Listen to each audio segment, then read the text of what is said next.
साथियों इस वीडियो में मैं आपसे बात करने जा रहा हूं चिकित्सा विभाग में नई भर्ती को लेकर बात करने जा रहा हूं। फाइनली चिकित्सा विभाग में नई भर्ती की एग्जाम डेट के लिए मंथ है वो जारी हो चुका है। कब एग्जाम होगा और इसकी विज्ञप्ति कब तक जारी होगी वो तो आने पे ही पता चलेगा, लेकिन इसका एग्जाम डेट क्या है उसके बारे में चर्चा करूंगा। और मैंने जैसा कि थंबनेल में लिखा OTR अनिवार्य है अपडेट करना, वो क्यों कहा है उसके बारे में भी रीजन बताऊंगा, इसलिए वीडियो को बिना स्किप किए कंप्लीट देखें। वीडियो पसंद आए तो वीडियो को लाइक कीजिए, चैनल जरूर सब्सक्राइब कीजिए, क्योंकि अब नई आपके NHM राजमेश परमानेंट संविदा जो भी, यानी कि आपको मालूम है अभी कार्य भी चल रहा है कि जो आपके संविदा प्रति उनको भी परमानेंट करने का विचार किया जा रहा है, और परमानेंट भर्ती है उनको भी आपकी लिखित के माध्यम से परीक्षा आयोजन करवाने पर चर्चा की जा रही। तो इसको लेकर जैसे ही फाइनल होगा, अब देखो नोटिस भी जारी हो चुका है एग्जाम डेट को लेकर, तो इसका मतलब एग्जाम डेट को लेकर नोटिफिकेशन आया है, तो इससे ये साबित होता है कि आपको एडवर्टाइजमेंट भी जल्द ही देखने को मिलेगा। अब इसमें आपके एडवर्टाइजमेंट आने पे ही पता चलेगा कि इसमें भी आपके क्या 40% वाला रूल होगा, 35% वाला रूल होगा, वो तो आने पे ही पता चलेगा। लेकिन उससे पहले एक बार वीडियो को लाइक नहीं किया तो वीडियो को लाइक कर लीजिए, चैनल भी जरूर सब्सक्राइब कर लीजिए, क्योंकि इस यूट्यूब चैनल पर आपको इसी तरह NHM और राजमेश एग्जाम से जुड़ी पल पल की अपडेट दी जाती है। फिर चाहे आपकी 2025 वाली भर्ती हो जिसमें अभी भी फाइनल रिजल्ट आने बाकी है, जैसे GNM हुआ, लैब टेक्नीशियन हुआ, नर्सिंग ट्यूटर हुआ, नर्सिंग इंचार्ज हुआ, और भी अन्य कैडर के हैं, और आगे RSSB बोर्ड द्वारा और भी अगर संविदा पर भर्ती हुई तो उसको लेकर भी, यानी कि आपको मालूम है 2025 में भी अब जो संविदा पर रिजल्ट आया था उसमें सीटें खाली रही थी, तो उनकी नहीं आएगी, या फिर अब अगर संविदा को परमानेंट किया जा रहा है तो फिर परमानेंट को लेकर नहीं आएगी। जो भी अपडेटें आती रहेगी आपको इस यूट्यूब चैनल के माध्यम से बता दिया जाएगा।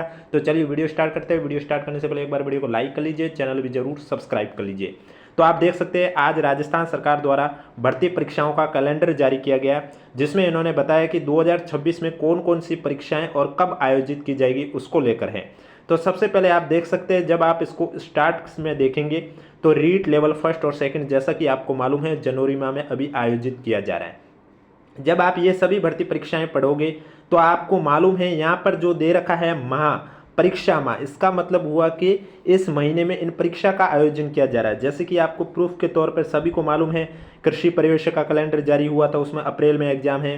पशु चिकित्सा अधिकारी भर्ती, अब देखो ये तो पशु चिकित्सा अधिकारी भर्ती है पशुओं के लिए, इसमें 1100 पद होंगे और इस परीक्षा का आयोजन अप्रैल लिखा हुआ है।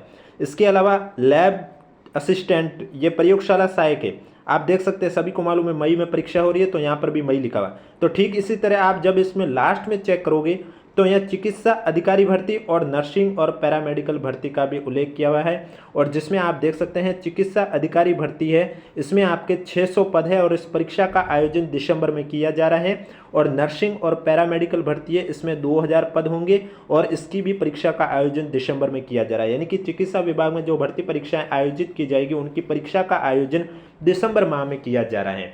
तो इसका मतलब एडवर्टाइजमेंट भी आपको जल्दी देखने को मिल जाएगा, लेकिन एडवर्टाइजमेंट जारी होने पे ही हमें पता चलेगा कि इसमें भी क्या मिनिमम क्वालिफिकेशन 40% वाला रहेगा या नहीं रहेगा, SC ST के लिए 35% वाला रहेगा या नहीं रहेगा, एग्जाम कितने टाइप के होंगे, क्या एक ही एग्जाम होगा, ऑब्जेक्टिव टाइप होगा तो उसका सिलेबस क्या है, उसमें क्या क्या वेटेज है, GK होगी, कंप्यूटर होगी, साइंस होगी, ये सब होगी या नहीं होगी। जिस तरह से आपने 2025 में देखा होगा RSSB बोर्ड ने करवाया था संविदा वाली, तो उसमें तो आपका यह 40% वाला पार्ट था जिसमें GK थी, साइंस थी, हिंदी थी, इंग्लिश थी, कंप्यूटर थी। अब जो आपके आगामी होने वाले उसमें ये सब चीज़ होगी, वो तो एडवर्टाइजमेंट जारी होगा तभी हमें पता चलेगा। और ये एग्जाम जो आपका संविदा वाली तो करवा रही है RSSB बोर्ड, लेकिन जो परमानेंट वाली होती है वो कौन करवाएगी, हो सकता है RPSC भी करवा सकती है, और RPSC अगर करवाती है तो उसकी लगभग हर भर्ती परीक्षा में मिनिमम क्वालिफिकेशन 40% वाला होता ही है। बाकी डिटेल में जब एडवर्टाइजमेंट आएगा तभी हमें पता चलेगा, पहले कहने से कोई मतलब नहीं है। तो चलिए अब बात करने जा रहा हूं मैं OTR करना अनिवार्य क्यों है, मैंने ऐसा क्यों लिखा है थंबनेल में, तो वो भी मैं आपको बता देता हूं। क्योंकि अभी तो जिनका 2025 में NHM में का जिन्होंने एग्जाम दिया है उनके कोई दिक्कत नहीं आने वाली अगर अभी आप OTR अपडेट नहीं कर रहे। एक तो OTR की कोई लास्ट डेट नहीं होती है, आपको मालूम है अब SSO ID पर नया अपडेट आया है कि आपको OTR अपडेट करना होगा।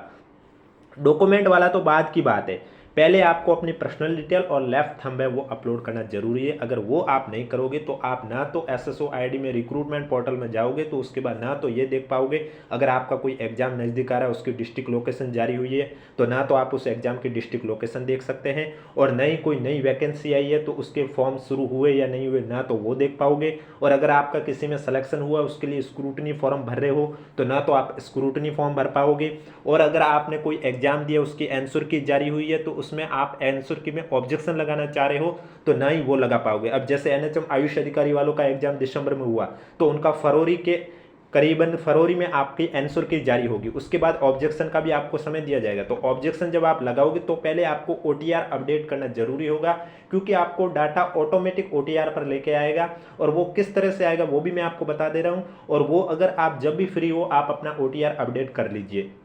इसमें कोई लास्ट डेट नहीं है, क्योंकि जब आपको जरूरत होगी तब आप एसएसओ आईडी ओपन करोगे तो आपके सामने ऑटोमेटिक लिखा हुआ आ जाएगा, पहले आपको ओटीआर अपडेट करनी है। ओटीआर अपडेट में क्या क्या लिखना है, डॉक्यूमेंट वाला जो सेक्शन है वो तो बाद की बात है, वो अगर बाद में भी करोगे उससे पहले भी आप ये चेक कर सकते हैं कि आपकी डिस्ट्रिक्ट लोकेशन क्या है या कौन सा फॉर्म शुरू हुआ है, आपको स्क्रूटनी फॉर्म, वो सब चीज़ें आप डॉक्यूमेंट से अपडेट नहीं करोगे तब भी आप कर सकते हैं। लेकिन जो अभी मैं जो चीज़ बताने जा रहा हूँ वो तो आपको करना कंपलसरी होगा, उसके बगैर आप आगे कुछ भी नहीं कर पाओगे। लेकिन उससे पहले वीडियो को लाइक नहीं किया तो एक बार वीडियो को लाइक कर लीजिए, चैनल भी जरूर सब्सक्राइब कर लीजिए, क्योंकि चिकित्सा अधिकारी भर्ती के 600 पदों के लिए और नर्सिंग पैरामेडिकल के 2000 पदों पर यह भर्ती परीक्षा है, इसमें पदों में वृद्धि भी होगी तो हो सकती है, क्योंकि अब आपको नया रूल कार्मिक विभाग का मालूम है कि अगर कोई भी एडवर्टाइजमेंट भी जारी हो जाता है, परीक्षा भी एडवर्टाइजमेंट जारी होने के बाद भी उसमें 100% पदों में वृद्धि की जा सकती है। लेकिन अभी तक तो इसका एडवर्टाइजमेंट भी जारी नहीं हुआ तो इसमें पदों में वृद्धि की भी संभावना है, और बाकी अगर कोई संविदा पर भी भर्ती परीक्षा आयोजित हुई तो उसको लेकर भी अपडेट आएगी तो आपको हम जरूर बताएंगे। और चलिए अब बात करते हैं एसएसओ आईडी में ओटीआर के बारे में। मैं आपको ओटीआर के लिए ये चीज़ बताने जा रहा हूँ, यानी कि जब आप एसएसओ आईडी पे जाते हो तो रिक्रूटमेंट पोर्टल, अगर अभी किसी भी कैंडिडेट ने ओटीआर अपडेट नहीं किया तो एक बार अपनी एसएसओ आईडी ओपन कर लीजिए, उसमें आप देख लीजिए। जब आप रिक्रूटमेंट पोर्टल पर क्लिक करोगे तो आपके सामने ओटीआर की प्रोफाइल ओपन रहेगी, और ये ओटीआर की प्रोफाइल आपके 4 से लेकर 5 सेकंड तक ओपन रहेगी। उसके बाद पेज साइड से ओपन होगा जिसमें आपको एडिट डिटेल अपडेट करने को बोला जाएगा, और ये भी आप एक बार अपडेट कर सकते हैं। तो ये क्या प्रोसेस है शुरू से लेकर बता देता हूं, जिससे कि अगर किसी को कोई प्रॉब्लम है तो वो भी वो समझ सके। सबसे पहले इसके लिए आपको क्या करना होगा, एसएसओ आईडी लॉगिन करनी होगी। अब अगर कोई कैंडिडेट कहे कि मैं अपनी एसएसओ आईडी भूल गया हूं तो कोई बात नहीं, आपने एनएचएम के 2025 में एग्जाम दिए या राजस्थान का कोई भी, चाहे वो आरएसएसबी बोर्ड द्वारा हो या आरपीएससी का कोई भी एग्जाम दिया होगा, उस एग्जाम के फॉर्म के ऊपर जब आप देखोगे तो आपकी एसएसओ आईडी लिखी होती है, तो आपको वहाँ पर अपनी एसएसओ आईडी मिल जाएगी। उसके बाद आपको पासवर्ड लिखने, अगर आप अपने पासवर्ड भी भूल गए तो कोई बात नहीं, पेज को स्क्रॉल करोगे, आई फॉरगॉट माय पासवर्ड के आगे क्लिक हियर लिखा हुआ है, यहाँ से आप अपने पासवर्ड भी रिकवर कर सकते हैं। इसके बाद कैप्चा कोड डालना है और लॉगिन कर देना है। कैप्चा कोड में आपके स्पेस नहीं है, यहाँ पर ऐसा शो हो रहा है जैसे कि स्पेस दे रखा, लेकिन आपको बिना स्पेस दिए ये नंबर लिखना है। अगर गलत नंबर डालोगे तो एरर आएगी, आपके एसएसओ आईडी लॉगिन नहीं होगी। इसके बाद आपके सामने इस तरह से प्रोफाइल ओपन होगी। यहाँ पर आपको एक ऑप्शन देखने को मिलेगा रिक्रूटमेंट पोर्टल का। अगर ये ऑप्शन नहीं देखने को मिल रहा आप सर्च भी कर सकते हैं रिक्रूटमेंट पोर्टल, और सत्यमेव जयते लोगो वाला आपके सामने ओपन हो जाएगा। इसके बाद यहाँ पर क्लिक करते ही आपके क्या होगा, ओटीआर प्रोफाइल सेक्शन ओपन होगा, और वो अगर आपने ओटीआर अपडेट नहीं किया तो 3 से 4 सेकंड तक ओपन रहेगा। उसके बाद साइड से पेज इस तरह से ओपन होगा जिसमें आपसे पूछा जाएगा बेसिक डिटेल को आपको अपडेट करना। देखो डॉक्यूमेंट अपलोड वाली की बाद की प्रॉब्लम है, वो अगर बाद में भी कर दोगे तो इतनी दिक्कत नहीं आएगी, लेकिन ये चीज़ नहीं करोगे तब तक आप एसएसओ आईडी पर कुछ भी नहीं कर पाओगे। यानी कि अगर कोई एग्जाम की आपके आंसर की आ रही है वो भी नहीं देख पाओगे, किसी एग्जाम के एडमिट कार्ड आए या डिस्ट्रिक्ट लोकेशन आए वो भी नहीं चेक कर सकते, कोई नया फॉर्म शुरू हुआ है नहीं हुआ ये देखने के लिए भी एसएसओ आईडी पर जाओगे तो वो भी आप नहीं देख पाओगे। तो ये करना कंपलसरी है, और ये ओटीआर सभी के लिए कंपलसरी है, ऐसा बिल्कुल नहीं है। अगर यानी कि वो अलग बात है कि किसी की जॉब लग गई और वो एग्ज़ाम की प्रिपरेशन करना ही बंद कर दिया, तो उसके लिए नहीं है।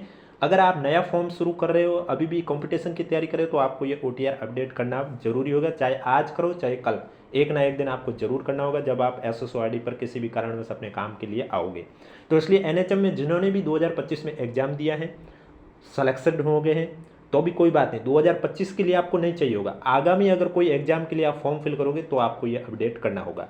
अब देखो बेसिक डिटेल में सबसे पहले यहाँ पर पूछा गया मदर नेम, तो आपको अपनी माता का नाम लिखना है जो आपके डॉक्यूमेंट में है। सरनेम लिखा हुआ तो आपको भी सरनेम लिखना है, नहीं लिखा हुआ तो आपको भी नहीं लिखना है, जितना डॉक्यूमेंट के अंदर लिखा हुआ उतना ही आपको लिखना है।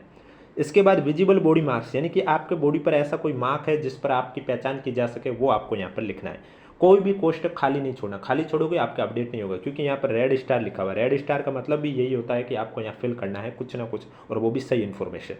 उसके बाद आपको मैरिज स्टेटस में लिखना होगा। अगर आप अनमैरिड हो तो अनमैरिड कर लीजिए और आगे बढ़िए। अगर आप मैरिड हो तो मैरिड पर क्लिक करोगे। उसके बाद आपके जीवन साथी का नाम, जीवन साथी के पिता का नाम पूछा जाएगा और आपके मैरिज की डेट पूछी जाएगी। तो ये तीनों चीज़ें भी आपको अपनी लिखनी होगी। इसके बाद परमानेंट एड्रेस में आपसे पूछा जाएगा एड्रेस लाइन। एड्रेस लाइन में 3 कोष्टक है। अब अगर आपका एड्रेस बड़ा है तो आप लाइन फर्स्ट, सेकंड, थर्ड तीनों का यूज कर सकते हैं। छोटा है तो लाइन फर्स्ट में लिख लीजिए, और यहाँ पर लिखना जरूरी लाइन फर्स्ट में तो है ही। सेकंड, थर्ड के आगे आप देखोगे तो रेड स्टार नहीं है, क्योंकि वो अगर खाली भी छोड़ोगे तो कोई दिक्कत नहीं होगी। इसके बाद जो डिटेल पूछी जाए वो भी आपको फिल करनी है, जैसे कि आपकी कौन सी सिटी है, कौन से शहर से हो आप, वो आपको लिखना है। कौन से स्टेट से हैं, आपका राज्य कौन सा, वो सेलेक्ट करना है। फिर राज्य के अंदर आपका कौन सा जिला है वो आपको सेलेक्ट करना होगा। उसके बाद जिले के अंदर आपका पिन कोड क्या है, वो आपके जिले के पिन कोड आपको लिखने होंगे। इसके बाद अगर आप स्पेशल कैटेगरी से हो तो यस कीजिए, अन्यथा नो कीजिए। और इसके बाद मेन चीज़ जो आपकी लेफ्ट थंब। अब लेफ्ट थंब में बहुत साथियों को दिक्कत आती है। दिक्कत 2 वजह से आती है। एक तो कि वो ये नहीं चेक करते कि इसका फॉर्मेट क्या है। इसका फॉर्मेट आपको JPEG में ही रखना जरूरी है। और दूसरा, उस फोटो की साइज़ आप ध्यान नहीं रखते हैं। साइज़ वो आपकी 20 KB से लेकर 50 KB के बीच में होनी चाहिए। और लेफ्ट थंब आप पेन की साइज से मत कीजिए, आपका जो लेफ्ट थंब की जो इंक आती है उससे कीजिए।